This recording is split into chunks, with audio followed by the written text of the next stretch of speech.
Welcome to the PowerSpeakingPro channel. This is where I give you tips to help you improve your speaking and communication skills.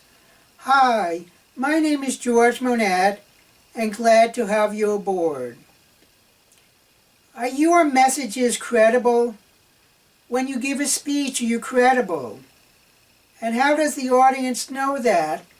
And how can you really give a credible speech?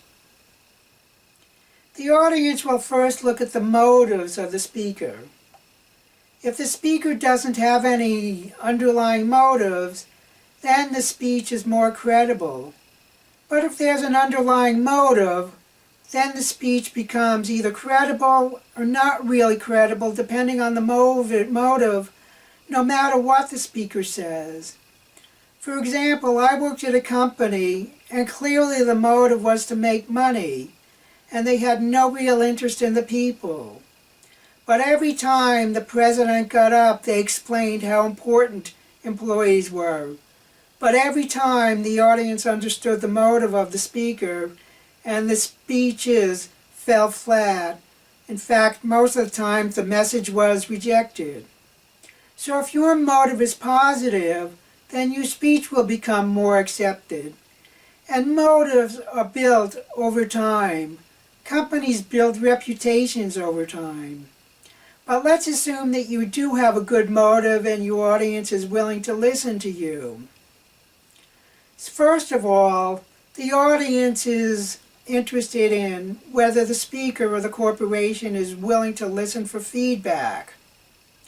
And what's the integrity of the message?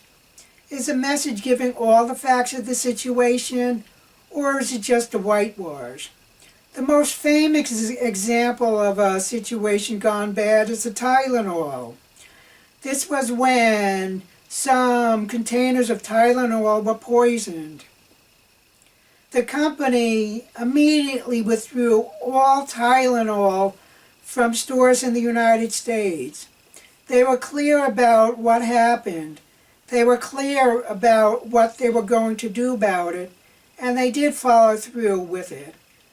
Had they not been straightforward and credible in their message, Tylenol would have been a brand that you never would have heard of after that incident. And Tylenol had a consistent message.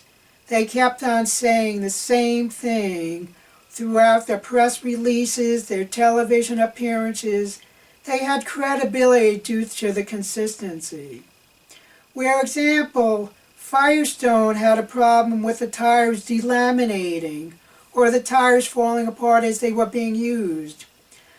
Firestone was not straightforward at the beginning, and slowly the facts came out, and their messages weren't consistent. It was only a matter of luck that you still hear of Firestone. Do you want the reputation when something goes wrong of Tylenol? Or do you want the reputation of Firestone? Think carefully before you give a message. Think about how credible it is, how consistent, and how it comes across to the audience because you listen to their concerns. Thank you for watching, and I'll see you next time.